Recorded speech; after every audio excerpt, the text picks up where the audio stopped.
Pour vous donner une illustration, ma présence ici à Saint-Pierre-et-Miquelon, c'est exactement ça. Ce qui s'est passé, c'est que ma meilleure amie, qui travaille encore dans l'administration pénitentiaire, que moi j'ai quittée il y a 10 ans, a été mutée avec son compagnon à Saint-Pierre-et-Miquelon en février. Et de toute façon, évidemment, on avait convenu que j'irais la voir à un moment donné, certes.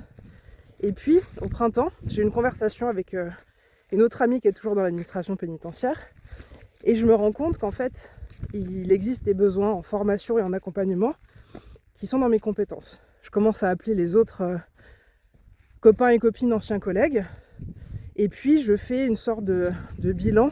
Je commence à tracer un espèce de compte-rendu des différents sujets sur lesquels je pourrais intervenir.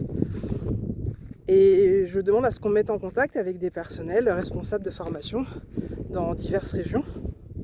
Et puis j'en reviens à cet échange avec ma meilleure amie qui me dit « mais nous aussi à Saint-Pierre-et-Miquelon on aurait des besoins ».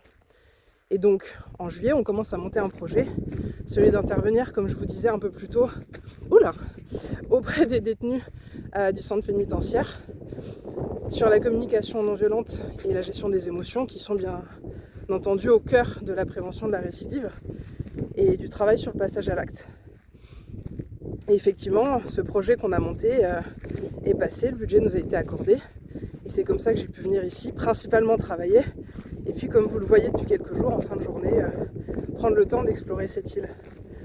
Donc vous voyez, parfaite illustration, la chance c'est la préparation, tout ce que j'ai pu faire en amont, l'acquisition de mes compétences, formation de coach, tous les sujets sur lesquels j'ai pu apprendre et me former, et puis l'opportunité qui à la fois a été créée par le fait que je fasse la démarche de communiquer avec toutes ces personnes et de me renseigner, et puis également le fait qu'on choisisse de proposer ce projet et que ce projet soit accepté.